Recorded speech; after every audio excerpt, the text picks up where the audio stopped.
America fears Black history, and why racists can't stop thinking about Black people. From a Black perspective, the question is not simply why does America have a problem with Black people? The deeper question is, why does a nation that claims Black people are inferior, lazy, criminal, unqualified, dependent, and irrelevant spend so much political, social, religious, educational, and emotional energy watching us? Watching our hair, watching our music, watching our neighborhoods, watching our voting patterns, watching our marriages, watching our birth rates, watching our children, watching our athletes, watching our entertainers, watching our spending, watching our protests, watching our history, watching which books our children read, watching which version of slavery is taught, watching whether we say Black Lives Matter. At some point, Black America has to ask the obvious question: if Black people are supposedly so insignificant, why is white racial politics so obsessed with controlling the Black narrative? The answer is uncomfortable, because Black history is evidence, and evidence is dangerous to a society built around a carefully edited story about itself. America does not fear Black history because it is divisive. America fears Black history because it connects the dots. Black history is often presented as a collection of unfortunate events. Slavery happened, then Abraham Lincoln freed the slaves, then segregation happened, then Martin Luther King Jr. had a dream, then Barack Obama became president. The end. That is the sanitized version. But Black people know our history does not fit neatly into 5 chapters during February. When you teach Black history chronologically and honestly, a pattern emerges. Slavery, Black codes, convict leasing, racial terror lynching, Jim Crow, housing segregation, redlining, employment discrimination, school segregation, medical exploitation, discriminatory policing, the war on drugs, mass incarceration, voter suppression, the racial wealth gap. These are not disconnected accidents. They are systems evolving after previous systems became legally or politically indefensible. The Equal Justice Initiative has documented nearly 6,500 racial terror lynchings in the United States between 1865 and 1950. Nearly 2,000 occurred during Reconstruction alone. Think about what that means. Slavery formally ends in 1865, and almost immediately, white racial violence intensifies around the question, what will Black freedom actually mean?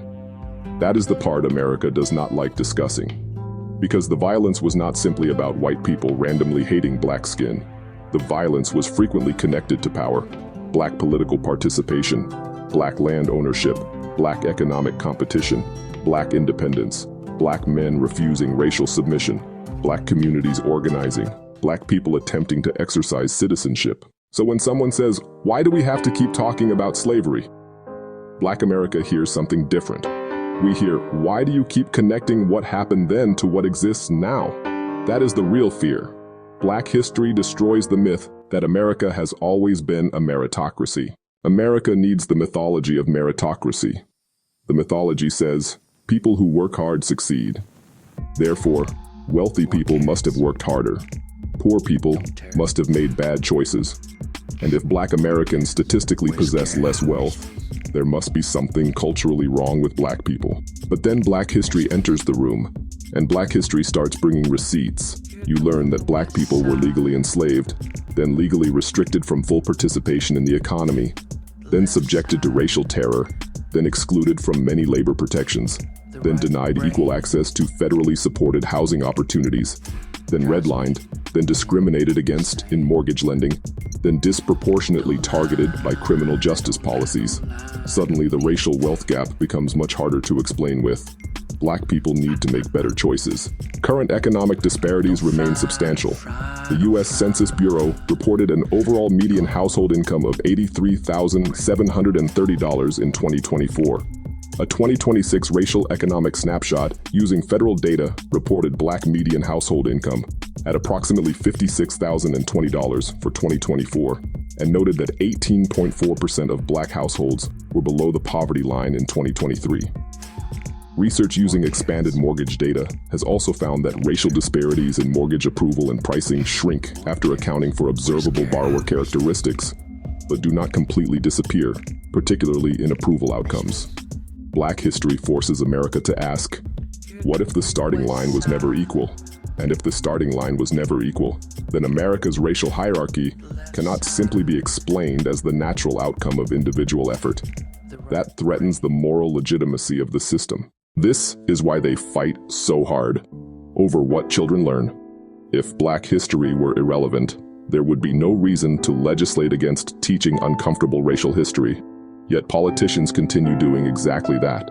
By 2025, reporting identified at least 18 states that had banned or restricted the teaching of critical race theory or limited discussions of race in public schools. PEN America reported that since 2021, 24 laws directly censoring teaching in higher education classrooms had passed, including 7 in 2025 alone.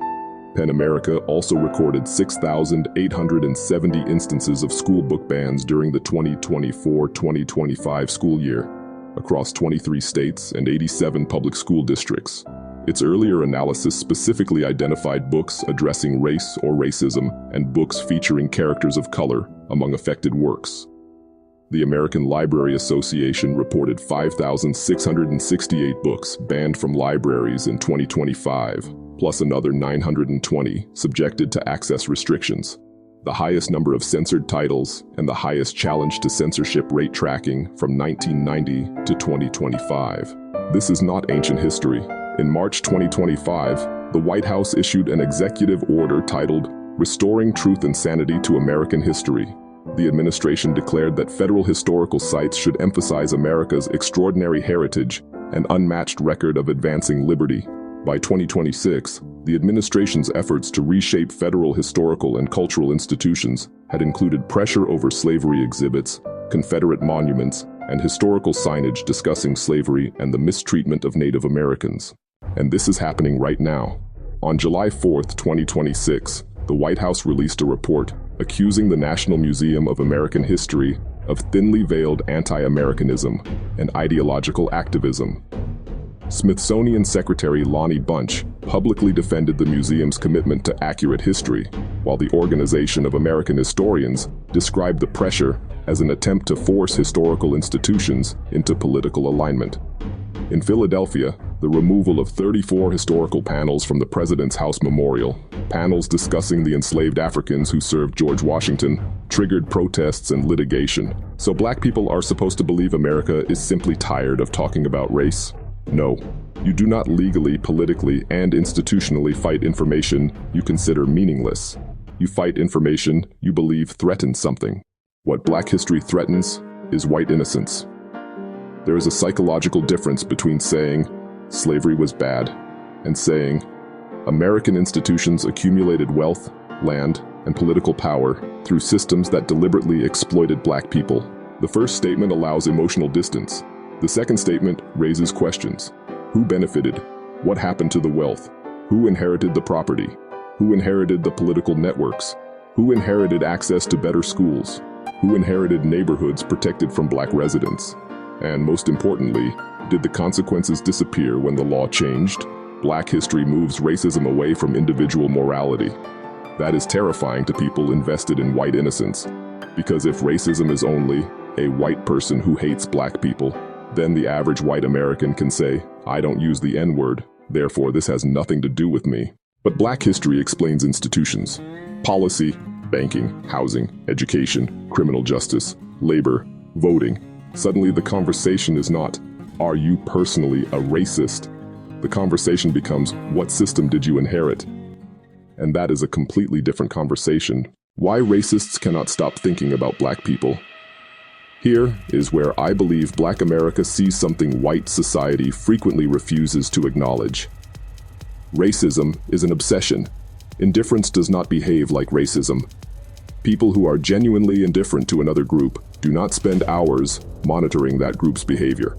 Yet racists constantly discuss Black people. Black women wear wigs. Black women wear natural hair. Black women are too loud. Black women are too masculine. Black women are single. Black women are having children. Black women are not having enough children. Black men are criminals. Black men are athletes. Black men date white women. Black men do not marry.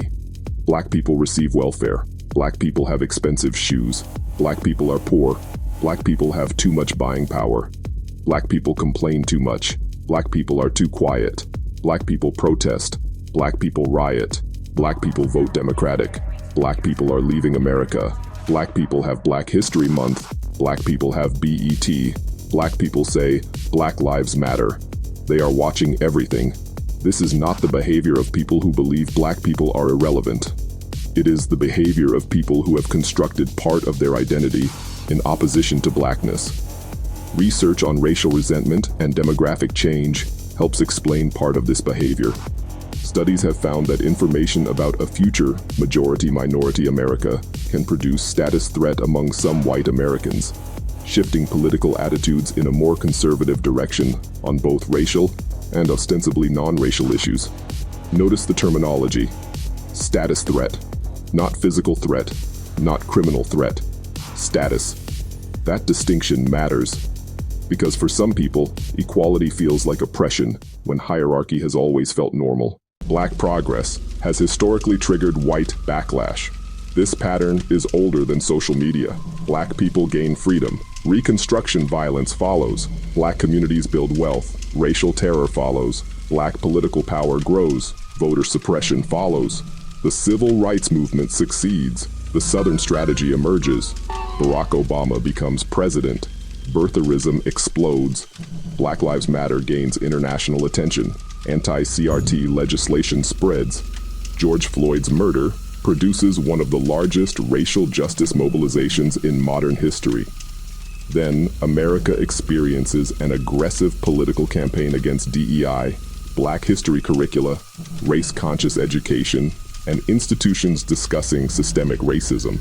PEN America's educational censorship research explicitly places the modern wave of restrictions in the aftermath of the 2020 protests following George Floyd's murder and the national reckoning over racism that followed.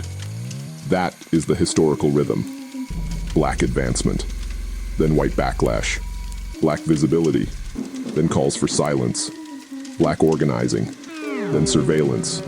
Black political power, then accusations of corruption. Black historical scholarship, then accusations that history is divisive. The backlash is evidence that the progress was noticed. America is comfortable with Black pain. It is uncomfortable with Black analysis. America will show a slave being whipped in a movie. America will show Black poverty. America will show a Black mugshot. America will show Black people crying after a police shooting. But America becomes extremely uncomfortable when Black people begin analyzing the system producing the images. Black pain can be entertainment. Black analysis is political. There is a reason Martin Luther King Jr. is frequently reduced to one sentence about dreams. The king taught in American schools is often the safe king. The real king spoke about economic exploitation, militarism, white moderates, housing discrimination, systemic inequality. America prefers the dream because the diagnosis is much more dangerous. The same thing happens with Black history generally. Harriet Tubman becomes a brave woman. Frederick Douglass becomes a famous speaker. Rosa Parks becomes a tired seamstress. Martin Luther King becomes a dreamer. Black radicalism is removed. Black strategy is removed. Black intellectualism is removed. Black anger is removed. Because once Black historical figures become political thinkers instead of inspirational characters, students may begin applying their analysis to modern America. That is precisely what the sanitized history is designed to prevent. Racists need Black people psychologically. This may be one of the hardest truths. For some white racists, Black people serve a psychological function. Blackness becomes the explanation for everything they fear. Crime, Black people. Urban decline, Black people. Taxes, Black people. Welfare, Black people. School problems, Black children. Election results, Black voters. DEI, unqualified Black workers. Immigration debates somehow eventually involve Black employment. Even discussions that begin with Latinos, Asians, or immigrants frequently circle back to Black Americans. Why? Because American whiteness was historically constructed partly through who was excluded from it. Black people became the permanent comparison group, the bottom of the racial hierarchy. The person white Americans were told, at least you are not them. That psychological wage of whiteness was enormously powerful. A poor white man could own nothing, have no education, have no political influence, be exploited by wealthy white landowners, and still be told, you are above the Negro. Black equality threatens that psychological compensation, because if black people are equal, the racist loses the person beneath them, and then they must confront their actual position in society. That is why some economically struggling white Americans will politically defend systems that disproportionately benefit wealthy elites while raging about black people receiving government assistance. Black people are easier to blame than the billionaire class. The statistics reveal who America continues to see as the racial threat. The Department of Justice reported 11,679 hate crime incidents involving 14,416 victims in 2024. Black Americans have repeatedly been the largest racial group targeted in reported race-based hate crimes. Meanwhile, historical racial disparities in incarceration remain enormous. The Sentencing Project reported that in 2019, Black Americans represented approximately 14% of the U.S. population, but 33% of the prison population. Black Americans are simultaneously portrayed as powerless and treated as dangerous. That contradiction is central to American racism. We are supposedly inferior, yet our books must be removed. We are supposedly unintelligent, yet our history must be rewritten. We supposedly have no culture, yet American music, language, fashion, dance, and popular culture repeatedly consume black innovation. We are supposedly irrelevant, yet entire political campaigns are constructed around racial resentment. We supposedly complain too much about history, yet the government is actively fighting over museum exhibits in 2026. That contradiction tells the story. America does not fear black history. America fears what happens when black people understand it. There is a reason enslaved people were prohibited from learning to read. Knowledge changes the relationship between the oppressed and the system. A black child who believes, my community struggles because black people make bad choices, will internalize shame. But a black child who learns about redlining, restrictive covenants, racial terror, school segregation, discriminatory lending, labor exclusion, and mass incarceration asks a different question.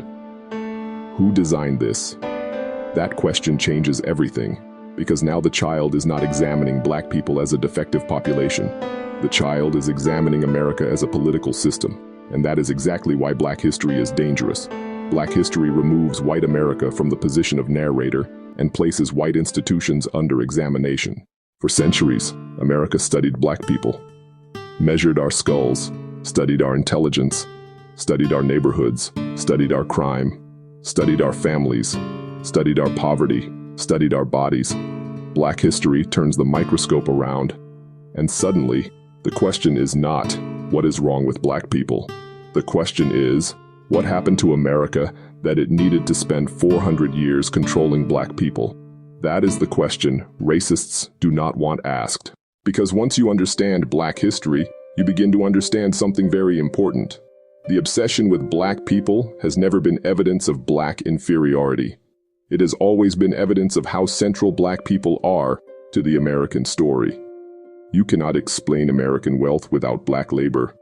You cannot explain American law without slavery. You cannot explain American policing without discussing race. You cannot explain American housing without redlining. You cannot explain American music without black people. You cannot explain American politics without black voters and white racial backlash. You cannot explain American culture without black culture. America cannot tell its own story without us, and that may be the source of the obsession. America spent centuries trying to convince black people that we were insignificant while simultaneously building laws, institutions, police systems, educational narratives, and political movements around controlling us. People don't work this hard to erase something that doesn't matter.